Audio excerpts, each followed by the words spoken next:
যে পোস্টমর্টম করতে 4 ঘন্টা লাগবে, কিন্তু সেটা 1 ঘন্টায় অপূর্ব বিশ্বাস করে দিলেন।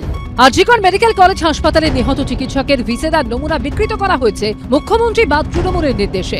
স্টেট ফরেন্সিক সায়েন্স ল্যাবরেটরির প্রাক্তন কর্মী পরিচয় দিয়ে অভয়ের মা বাবাকে পাঠানো একটি চিঠিতে এমনই চাঞ্চল্যকর দাবি করা হয়েছে।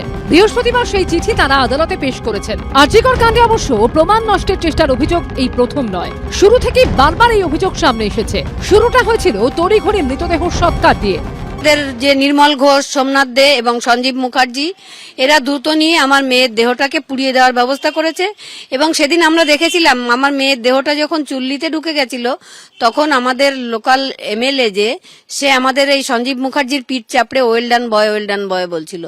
সোশ্যাল মিডিয়ায় ভাইরাল হওয়া একটি ভিডিওতে দেখা গেছিল ঘটনার পরই সেমিনার হল অর্থাৎ ঘটনাস্থলে ভিড় করে দাঁড়িয়েছিলেন অনেকে। মৃতার মা বাবা অভিযোগ করেছিলেন ঘটনাস্থলে বহিরাগতদের অবাধ প্রবেশাধিকার থাকলেও তাদের যেতে দেওয়া হয়নি। ভেতরে তখন লোকজন ঘোরাঘুরি করছে, আমাদের কিন্তু ভেতরে ঢুকতে দেওয়া হচ্ছে। এটা কি কারণে? এই প্রশ্নটা আমার উত্তর চাই। আরজিকর মেডিকেল থেকে মৃতদেহ উদ্ধারের 5 দিন পরই 14ই আগস্ট রাতে হাসপাতালে তাণ্ডব চালায় একদল দুষ্কৃতী, যাদের মুখে শোনা গেছিল ঘটনাস্থল অর্থাৎ সেমিনার হলের দিকে যাওয়ার কথা।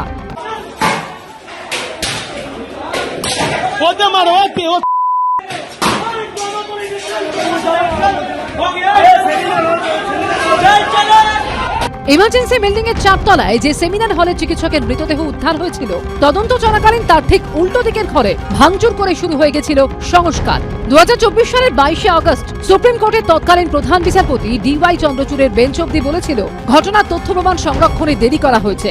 খুনের জায়গা থেকে তথ্য প্রমাণ লোপাটের আশঙ্কা থেকেই যাচ্ছে। আমাদের প্রশাসনিক ক্ষমতার অধিকারী মুখ্যমন্ত্রী সবসময় বলেন যে আমার কথাতেই সব হয়, তার মানে ওনার কথাতেই সবকিছু হয়েছে।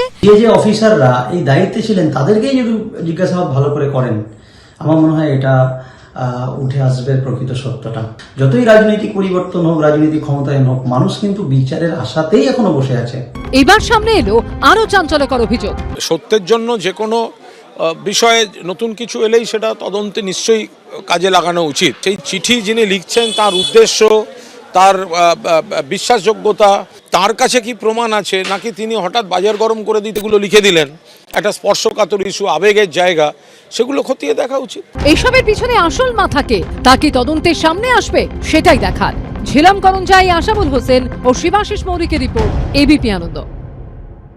এবিপি আনন্দ, এগিয়ে থাকে, এগিয়ে রাখে।